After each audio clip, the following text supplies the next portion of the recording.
to go back to Nietzsche, is there some aspect to where, if we try to explain the forces at play here, is it the will to power playing itself out from individual human nature and from group behavior nature?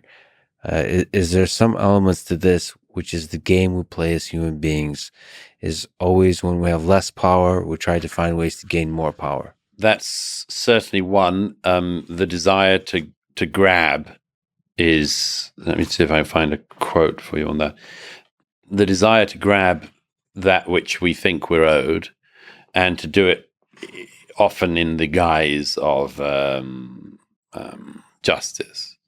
I mean, justice is one of the great terms of our age, and one of the very great bogus terms of our age.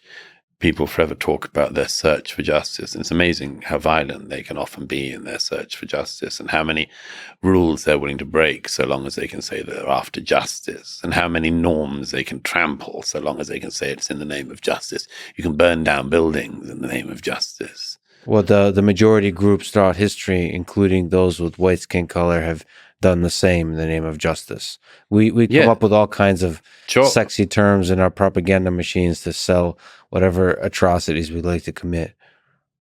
One of the quotes of from Nietzsche that I liked, and I quoted in this. Careful, I'm judging you harshly. Yeah, of course.